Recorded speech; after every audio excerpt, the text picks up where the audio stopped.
ধানমন্ডি ৩২-এ একপাশে যখন গ্রেফতার আর আওয়ামী লীগ সন্দেহে মারধর চলছিল, অন্য পাশে গোপনে শেখ মুজিবের মৃত্যু বার্ষিকী উপলক্ষে দোয়া, জায়নামাজ বিতরণ এবং অসহায়দের মাঝে খাবার বিতরণ করেন এক নেতা। তবে বারবার তাকে তার পদ পদবি জিজ্ঞেস করলেও সাধারণ নাগরিক বলে এড়িয়ে গেছেন নিজের পরিচয় এবং তড়িঘড়ি করে কিছুক্ষণের মধ্যেই শেষ করেন তার প্রোগ্রাম।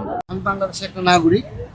আজকে 15 আগস্ট যিনি এই দেশ স্বাধীনতার জন্য ছাত্র জীবন থেকে আন্দোলন সংগ্রাম করে আসছেন, ওনার উপর অনেক জেল জুলুম নিপীড়ন হয়েছে, ওনাকে কোনো কিছু টলাতে পারেন নাই।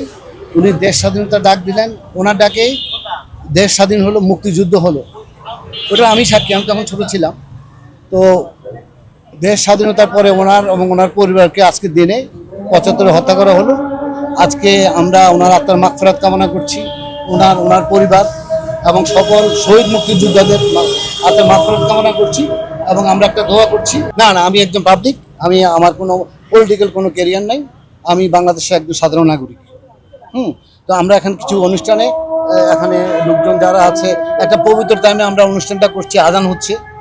আমার মনে হয় সম্ভবত বঙ্গবন্ধু বোধ এখানে নামাজ পড়ছিল, আমি জানি না, এই সুমনবাগ মসজিদে। তো আমরা কিছু অনুষ্ঠানে আপনারা শরীক হয়েছেন, ধন্যবাদ।